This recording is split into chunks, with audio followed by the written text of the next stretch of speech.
There are infinite varieties or infinite recipes that you can make out of pasta. But one of the more popular ones is pasta arrabbiata, for those who like it spicy. So I'm going to make it with penne. So we're going to do penne arrabbiata, and I'm going to add a little bit of chicken to it to make it how I like it.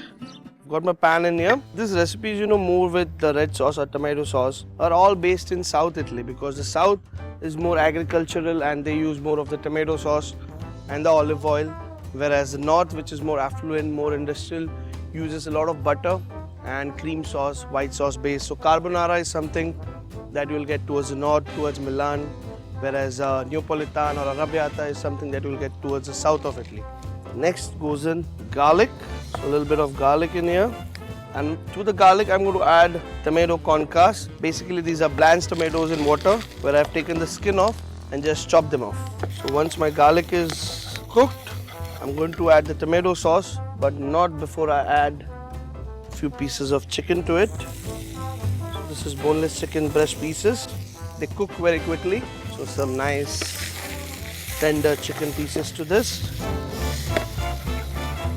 Just saute them slightly. So I'm going to add a little bit of chili flakes to start off, so that they cook in the oil along with my chicken. And you can really make it as fiery spicy as you want. Next, with my tomato concasse, so good 3 large heaped spoons of the tomato concasse, and to that I'm going to add a bit of the tomato puree. Let it cook for a while. To this I'm going to add lots of basil leaves. Basil just really blends so well with any sauce, be it white sauce, be it tomato sauce.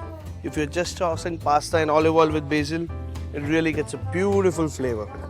So some nice basil here, fresh basil. That goes in. But I'm not just satisfied with basil, so I'm going to add a bit more flavor, a bit more aroma to this, for which I need some thyme. So some thyme as well. So the chicken is almost cooked. The tomatoes are all nicely blended in. What's next? Next is my pasta. And this is my personal trick. I don't enjoy pasta when it's just boiled and just added to the sauce. I like the pasta to be cooked slightly into the sauce so it absorbs all the flavor. Back to basics. Seasoning and some freshly ground pepper. Just a little bit of water, just to ensure that the pasta is nice and moist. Lovely. And before you finish the pasta, you should always add a bit of the olive oil. What it does is, it gives it a nice glaze plus a nice fresh aroma, because when olive oil cooks a lot, it loses its aroma. So you should always add a little bit of olive oil towards the end. And it's time to try the pasta straight from the pan. Superb. It's got a nice tart taste of the tomatoes. So just to balance it out, I'm just going to add a little bit of sugar to this, but just to balance the sour taste of the tomatoes.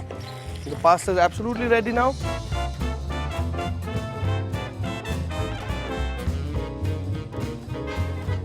Some cheese on top.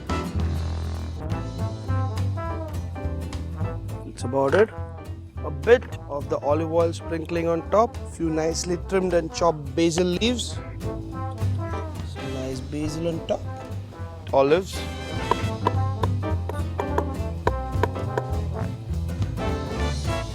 So a nice Vandyke olive on top. Penne Arrabiata with chicken is absolutely ready.